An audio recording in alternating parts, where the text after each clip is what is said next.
Now, this is at the periphery of what this channel and company are about, but everybody wants to talk about the drug boats, so let's get after it. I'm James Merritt, emergency manager and career soldier, and this is Readiness Nation. Now, I wasn't planning on talking about this, but in my last video, Veteran-Led Mutiny, several dissenting comments asserted that the congresspeople I was talking about in that video were referring to the double-tap drone strike when they were telling service members not to follow illegal orders. But let's dispense with that right now, because what they actually said was this: "This administration is pitting our uniformed military and intelligence community professionals against American citizens." And this: "The threats to our Constitution aren't just coming from abroad, but from right here at home." So they were clearly referring to the use of military and intelligence capabilities domestically. And as such, any claim they were referring to strikes on foreign drug boats is just a weak attempt at a post hoc justification. However, this does raise the issue that this incident is surrounded by rank political ideologues trying to make political hay, regular honest folk who genuinely don't understand the issue, and some ostensibly legitimate experts that, for whatever reason, seem to be whistling past the novel legal and policy questions at hand. And there are novel legal questions. The laws being referenced by the dissenting perspective were written 100 years before the technology used in this incident was even invented. So those laws don't adequately address the circumstances of this new technology. Now, before we get started, I need to point out that in the last video, a lot of the dissenting comments wanted to play the appeal to authority game and say that I'm not a lawyer, and as such my opinion is illegitimate. Now, setting aside the fact that none of the congresspeople I referenced in the last video are lawyers either, so why would their opinions matter if only lawyers can talk about the law? And setting aside the fact that none of the people making these comments are lawyers, so why do they think that they know what they're talking about? And even setting aside the fact that I'm a senior Army officer and as part of the professional education for that have received extensive training in both the UCMJ and the law of armed conflict, today's conversation is entirely within my realm of expertise. Not only am I a senior Army officer with the aforementioned professional education, but my first 3 degrees are in technology. And after that, I did doctoral level cross-training in policy analysis. So conducting policy analysis on the military applications of new and emerging technology is exactly what I'm a subject matter expert in. Furthermore, this one might be a little bit politically spicy. So I need to point out that the analysis presented in this video does not necessarily represent the policies, opinions, or perspectives of the DoD or the DHS, and is the wholly owned intellectual property of Readiness Nation LLC. This is also typically where I point out that I'm a moderate centrist according to the 8-factor political test. But I've come to realize that I need to explain what that actually means in the context of my bias on any given issue. So on this particular issue, I'll be upfront in saying that I've been on team kill all narcos since the 1990s. As such, my bias is a long-held one that has nothing to do with this particular event or the administration in question. I hold this bias because whereas I live in rural red state now, I was raised in urban blue state back in the 1980s and 90s. So I saw the scourge of crack cocaine firsthand. I went to a high school in a school that was on the edge of what was historically a red line district. And even 20 years after the passage of the Community Reinvestment Act, the sociological scars of redlining were still highly evident. In that formerly red line district, just a couple of blocks from the high school, there were a couple of legit crack houses. The year before I started high school, a kid was killed on the corner between the high school and that former red line district for selling crack on someone else's turf. The year after I graduated, a girl I knew was shot across the street from the high school in the spot where the low-end drug deals went down. So it most likely wasn't crack-related, but it was definitely drug-related. I knew a couple of kids who were legit crack babies. I knew kids who had family members who struggled with hard drug addiction, and knew some kids who fell into it themselves. And more than one of those stories doesn't have a happy ending. And bear in mind, I was raised in a relatively good area. So when we talk about drug trafficking and drug cartels, these aren't just statistics in a crime report to me. These are real people whose lives have been ruined, whose families have been shattered, and whose futures have been stolen. So my sympathies are not with the adult men who knew exactly what they were doing when they got on a boat, on a truck, or on a plane to traffic hard narcotics into the US. My sympathies are with the girl living on the south side who walks to school every day beset by drug dealers who want to get her hooked. Because if they can get her addicted, she'll be a much easier target for sex trafficking. That little girl didn't ask to be born into or raised in that environment. Those adult men, however, know exactly what they're doing and what the associated consequences are. So I, without question, believe that if you're caught being involved at any level in hard narcotics distribution in the US, it should be a mandatory death penalty charge. And if you're a foreigner outside the US trying to pump that poison into the US, you should be met with the full force of the US military. That, without question, is in line with what I raised my right hand and swore to do. So I fully support it and believe that it's morally justified. The questions have been raised as to whether or not it's legally and rationally justified. So let's break it down. First, for the administration's argument that it is lawful, they claim that the US is engaged in a non-international armed conflict with named narco-terrorist organizations, that the harm done to US citizens by hard narcotics is an equivalent threat to an armed attack on the US, and as such substantiates the inherent right of national self-defense under international law as outlined in Article 51 of the UN Charter. They further assert that this armed conflict status allows the application of the laws of armed conflict, permitting lethal targeting of members of these groups as combatants or direct participants in hostilities. Finally, on the subject of the doubletap incident, both the official line from the administration and Admiral Bradley, the Joint Special Operations Command commander who had operational command over the mission, is that the target was engaged until the threat was eliminated, and that this strike was consistent with US law and policy as it pertains to drone strikes. So the administration claims that everything was done in accordance with the law. But dissenting voices assert that drug trafficking is a criminal matter and does not constitute an armed attack, that a boat full of drugs doesn't meet the standard for an imminent threat, and there was no congressional authorization for use of force. So because there's no armed conflict, all of the individuals on the boat are just civilians that can't be lethally targeted for suspicion of drug trafficking. Finally, they assert that even if the first strike was lawful, the second strike was not, as it constitutes a denial of quarter under international humanitarian law. Right off the bat, I'll say that the president's inherent Article 2 powers as commander-in-chief versus the requirements for Congress to authorize the use of military force is still a hotly debated subject with no clear answer.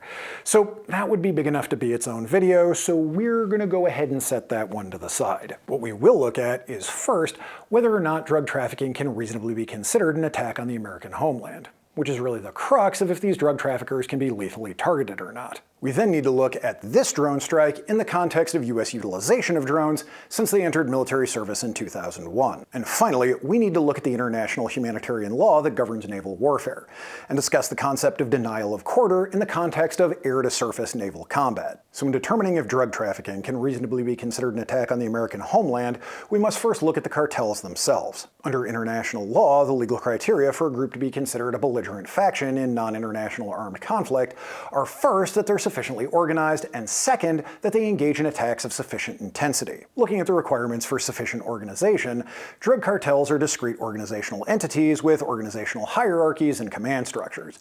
They have specific identifiable leaders who do actually have operational command over the cartel, such as famously Pablo Escobar of the Medellin cartel, Joaquin El Chapo Guzman of the Sinaloa cartel, and Arturo Guzman da Sina of the Los Zetas cartel. These narco-terrorists have at least as much, if not more, control over their organizations than any Islamo terrorists we fought this century. As such, drug cartels meet the requirement to be sufficiently organized, or at least as much as any belligerent faction we fought over the course of GWOT. So the first criterion is certainly met. As for the requirement to engage in attacks of sufficient intensity, we need to look at the impacts of drug trafficking on the US. FBI crime statistics suggest that 1.2 to 1.3 million violent crimes are committed in the US annually, which includes 18 to 20,000 homicides each year. Bureau of Justice Statistics Analysis asserts that 10 to 15% of all violent crime is because of or related to hard narcotics, which means 120,000 to 195,000 violent crimes and 1,800 to 3,000 murders are committed each year due to hard drugs. So there's a significant volume of sustained violence that's committed against the American people due to hard narcotics. For context, 2,996 Americans were killed in the 9/11 attacks that launched our most recent and the longest-lasting war in US history. Furthermore, 2,404 Americans were killed in the Pearl Harbor attack that launched the largest military mobilization in US history. So less than 3,000 Americans being killed once has been the justification for the most significant wars in US history. Meanwhile, roughly as many people are being murdered every year because of drug trafficking. So we've gone to far greater lengths than just blowing up a couple of boats for far less American blood. But it's when we look at the death toll from overdoses that the data becomes truly shocking. The CDC data finds that 83,140 Americans died of drug overdoses in 2023. 30 to 35,000 of those were from cocaine or cocaine derivative products like crack. Furthermore, the CDC finds that drug overdoses have been the leading cause of non-disease related death for Americans ages 1 to 44 since 1980. and further finds drug overdoses have killed more Americans than all other causes of non-disease-related death combined since 2014. In its totality, from 1999 to 2023, more than 1.1 million Americans have died of drug overdoses. Again, for context, 620,000 Americans were killed in the Civil War, 116,516 Americans were killed in World War I, and 416,800 Americans were killed in World War II. So for the course of this century, roughly the same amount of Americans have died of drug overdoses as died in the Civil War, World War I, and World War II combined. So quantifiably, drug trafficking has visited a greater level of ruination directly upon the American people than any military campaign in the history of the Union. As such, it's unequivocally the case that cartel activity meets the criterion for attacks of sufficient intensity. And thus, both the criteria to legally designate drug cartels as armed belligerent factions engaged in non-international armed conflict under international law are met. Furthermore, this quantifies and demonstrates these actions have in fact met the strict interpretation of Article 51 of the UN Charter that insists a nation suffer a first strike before it defends itself, as the US has already suffered more than 1 million casualties related to drug trafficking. It also demonstrates that these actions have met the strict interpretation of the Caroline test that justifies preemptive self-defense under customary international law. The Caroline test consists of 4 parts. The threat must be instant and overwhelming, leaves no choice of means, leaves no moment for deliberation, and the response to the threat must be proportional. Instant, for these purposes, means that the threat is happening now, which it is. Drug trafficking is killing American citizens every single day.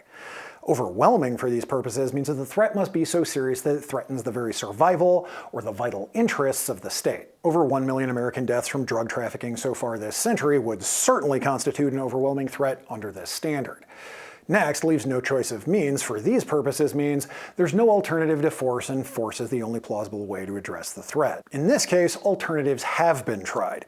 For decades, the US has attempted to address drug trafficking as a purely criminal matter, and has attempted to address drug cartels as criminal enterprises. And this has failed spectacularly. At best, this approach has restricted the annual drug-related death toll to roughly 45,000 Americans, which is 50% more than guns. But over the last decade, this approach has seen the death toll skyrocket to unprecedented levels at almost double the historical rate.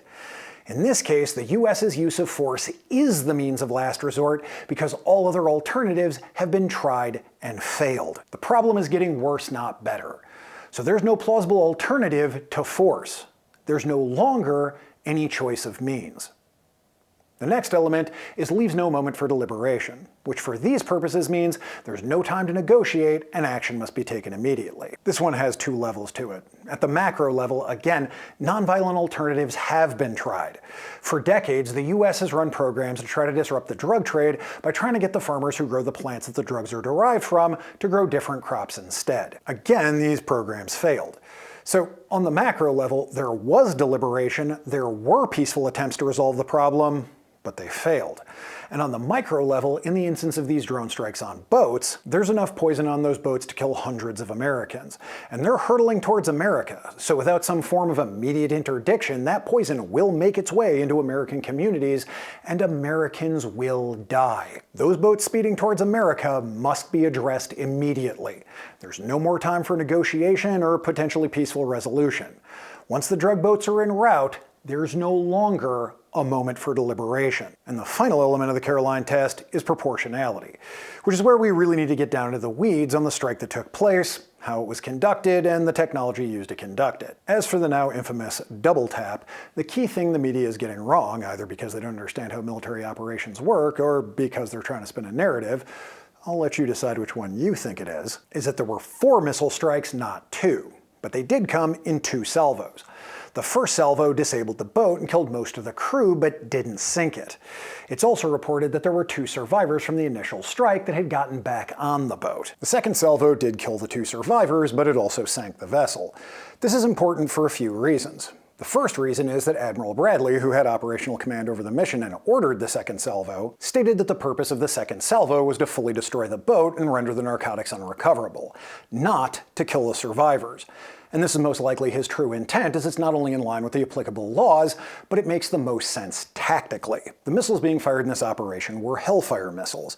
The standard warhead on a Hellfire missile has a 20-pound tandem shape charge for defeating armor. You shoot Hellfire missiles at vehicles like tanks or at buildings. You don't shoot them at people in the open. It's severe overkill. Engaging people in the open is a job for ordnance like the Hydra 70 rocket, which is the other explosive munition commonly found on the AH-64 Apache attack helicopter. So firing 2 Hellfire missiles if the intended target were 2 people in the open is absurd. Firing 2 more Hellfire missiles to sink a boat full of narcotics, on the other hand, is a perfectly valid use of these ordnance, which suggests that the 2 crewmen that were killed were just collateral damage from destroying the drugs. This is incredibly important when discussing the legality of the second strike. And to put this into the proper military context, we need to discuss the concept of a high-value target.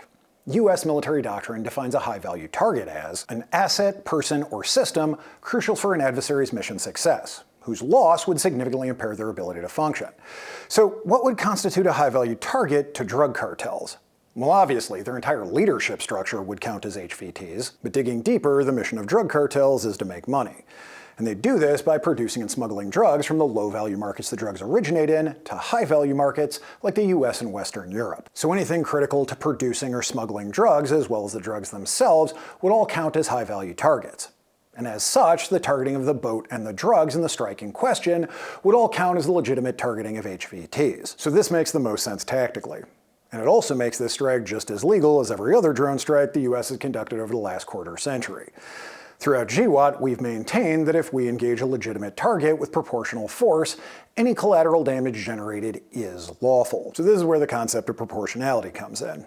And there are a lot of technical elements to fully analyzing proportional force in the context of the law of armed conflict, but simply put, it breaks down to using the smallest munition available at the time to produce the needed military effect, like destroy, suppress, or fix a legitimate military target.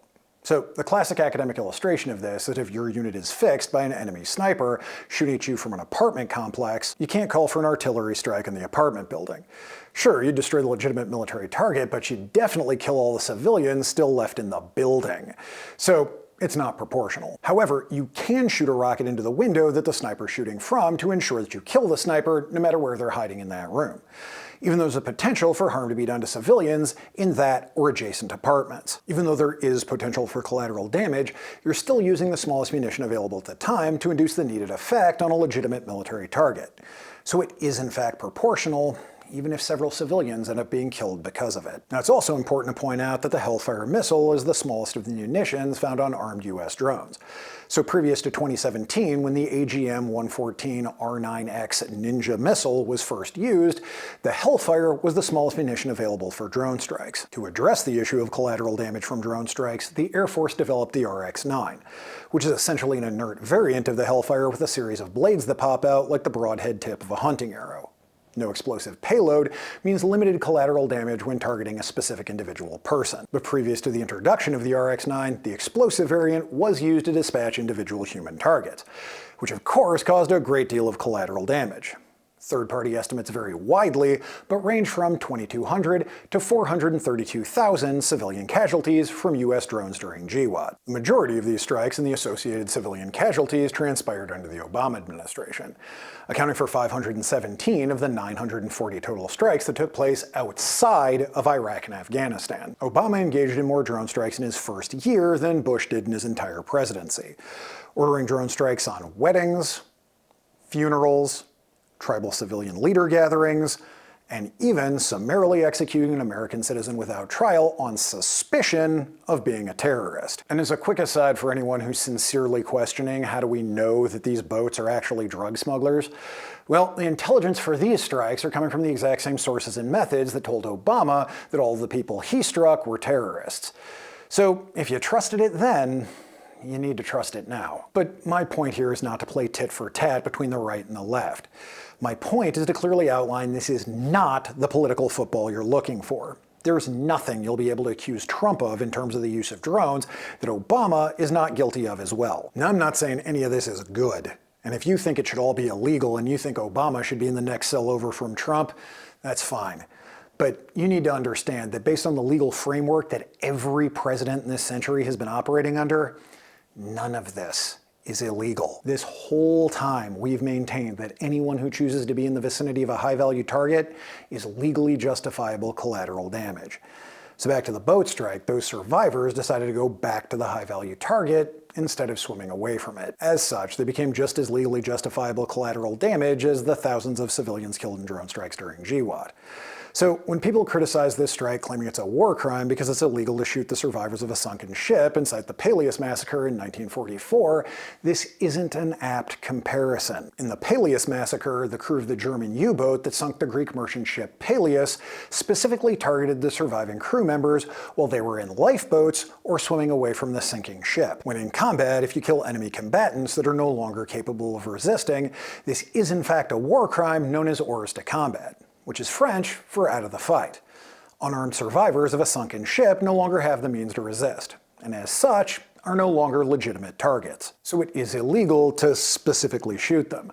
But as we discussed, the second salvo was not targeting the survivors, it was targeting the drugs, and delivery method for the drugs. The survivors were just collateral damage. The final criticism of the strike points out that international humanitarian law governs when you must stop engaging an enemy ship and how you must treat its crew. But this is where things get complicated because international humanitarian law was adopted in 1907. This is significant because the first instance of drone-on-ship combat didn't transpire until 2025.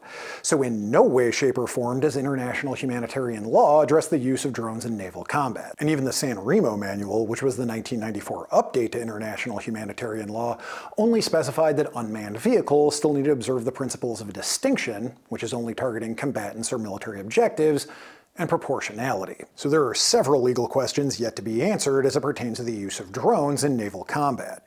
Chief amongst them pertaining to providing quarter to defeated ships' crews. Quarter, in the case of naval warfare, refers to the legal requirement to accept the surrender of a defeated vessel, take their surviving crew alive as enemy prisoners of war, EPWs, and then treat them humanely as such under the Articles of the Geneva Convention. Problem here is that this conceptualization of quarter can only be granted to a defeated ship's crew by another ship.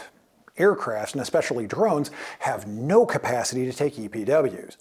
The only part of providing quarter an aircraft can do for a ship's crew is accept their surrender. But even this raises legal questions, because attempting to right a disabled ship is a distinct legal indicator that the ship has not actually surrendered and is still attempting to fight. So how can an aircraft that can't take EPWs ever know that a ship that hasn't sunk is truly out of the fight and must legally be disengaged? Because combatants have no obligation to disengage an enemy vessel while it continues to pose a threat.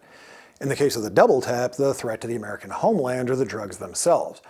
So until the drugs are completely destroyed, the threat posed by that vessel persists. And this is where the conversation wraps back around into that discussion about collateral damage.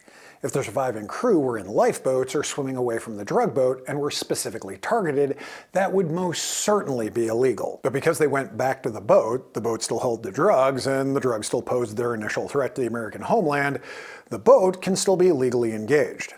And the surviving crew were just legally justifiable collateral damage. So Admiral Bradley was most likely being honest and forthright when he said he ordered the boat to be re-engaged with the second salvo to eliminate the threat. So in conclusion, if you're skeptical of these strikes in general, or this double tap in particular, and you've actually watched this far, I appreciate your open-mindedness and your dedication to actually understanding current events. And the main takeaways you should be getting from this presentation are: first, drug trafficking has a profoundly deadly impact on the American people, which between drug-related homicides and overdoses is now killing about 100,000 Americans per year. And if you want to try to argue that overdoses don't constitute an armed attack, you'll have to make the argument that poison is not in fact a weapon. That if one person poisons another, it's not assault, and if that person dies, it's not murder.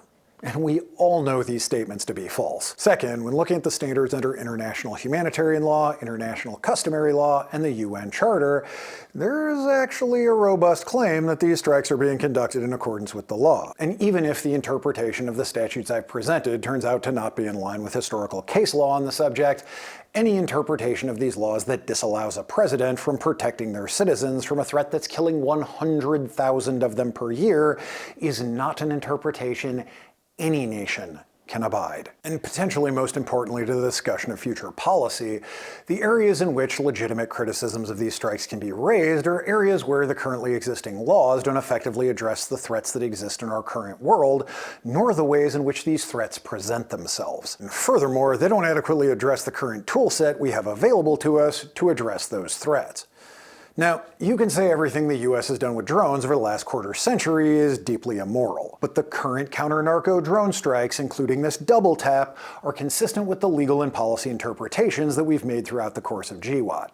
Logically and morally, this administration is not doing anything that every president in this century hasn't done. So if you feel the US drone program has gotten out of hand and that we need to reel it back in, it's incredibly important that you not just simply scream, "War crimes!"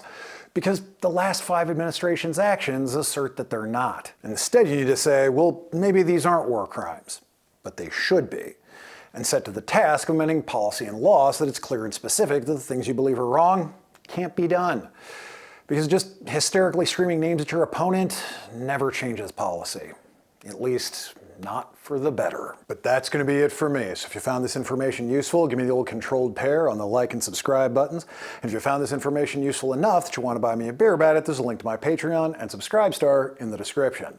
So until next time, this is James Merritt for Readiness Nation, reminding you to always be the master of your fate and the captain of your soul.